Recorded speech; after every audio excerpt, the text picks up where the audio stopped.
Los libros de Primera y Segunda de Crónicas. Aunque en nuestras Biblias son dos libros separados, esa división no es original. Debido a la longitud del rollo, el libro fue dividido en dos, pero fue escrito como un solo libro con una narrativa coherente.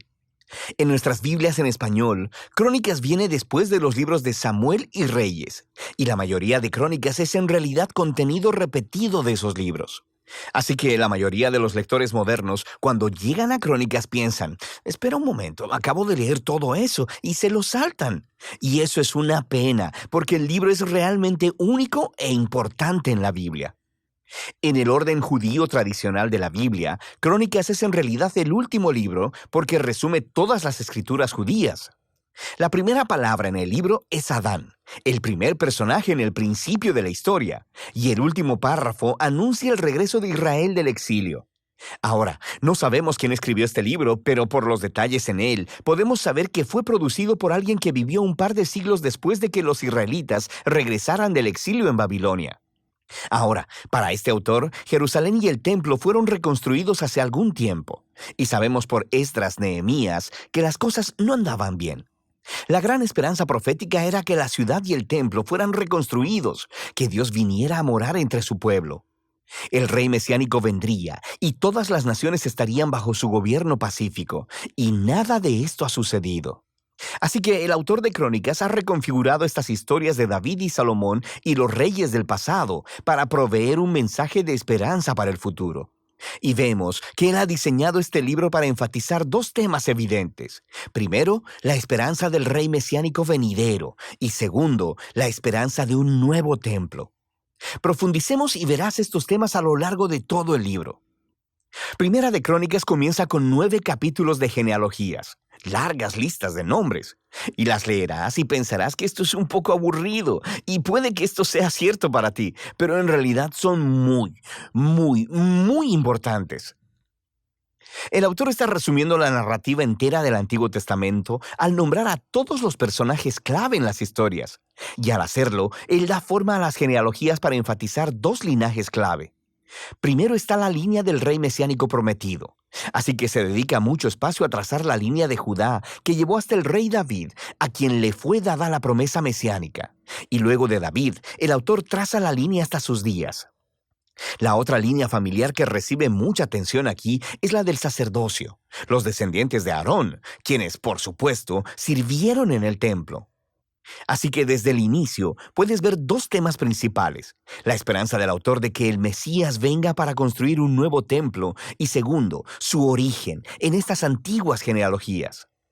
Ahora, después de eso, el autor continúa con las historias acerca de David, y la mayoría de ellas te resultarán familiares por el libro de Samuel, pero de nuevo, hay algunas diferencias realmente importantes. Primero que nada, el autor deja fuera todas las historias negativas de David, en donde él es retratado como débil o inmoral.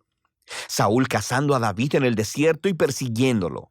La historia del adulterio de David con Betsabé y el asesinato de su esposo. Todo eso queda fuera. Y lo que queda son las historias que hacen ver a David como un buen hombre. Y no solo eso, también hay un material nuevo que no encontrarás en el libro de Samuel y que muestra a David desde una perspectiva muy positiva. Hay un gran bloque de capítulos donde David hace preparaciones para el templo. Él organiza los recursos y los constructores y los levitas y los coros. Y no solo eso, el autor también representa a David como una figura semejante a Moisés.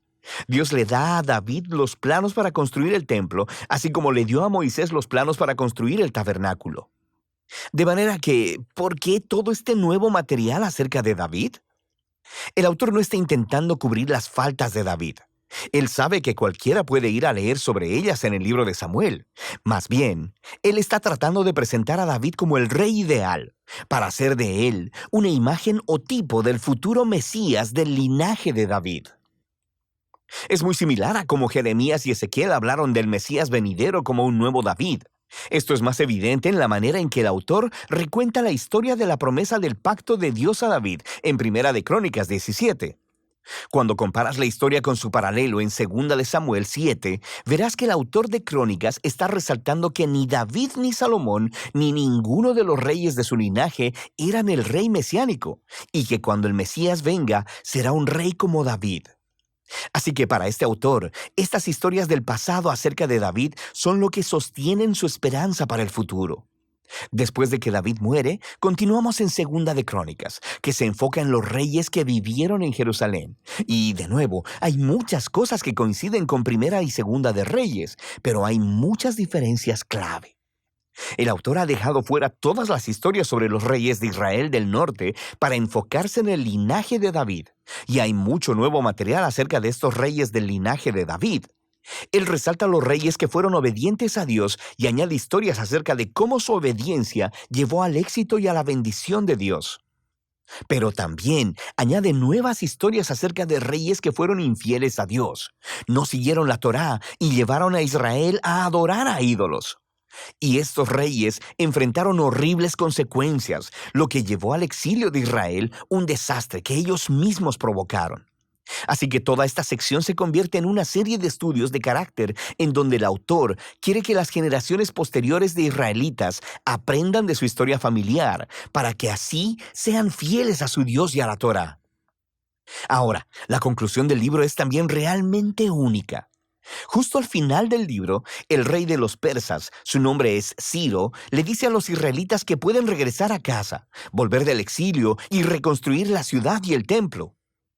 Y él dice en la última línea del libro: «Quien de entre ustedes sea de su pueblo, suba allá, y el Señor su Dios sea con él». Y así termina el libro, con una oración incompleta. Ahora, por supuesto, el autor sabe acerca del primer regreso del exilio y de las historias de Esdras y de Nehemías, pero evidentemente, desde su perspectiva, las esperanzas proféticas de Israel no fueron cumplidas en esos eventos. Así que este final incompleto muestra que la esperanza del autor está puesta en otro regreso del exilio, cuando el Mesías finalmente vendrá a reconstruir el templo y restaurar al pueblo de Dios. Así que el libro de Crónicas, el último libro de las escrituras judías, termina apuntando hacia adelante. Llama al pueblo de Dios a mirar hacia atrás para mirar hacia adelante, porque el pasado se ha convertido en la fuente de esperanza para el futuro. Así que Crónicas concluye la historia del Antiguo Testamento como una historia que está buscando un final. Y de eso trata este libro.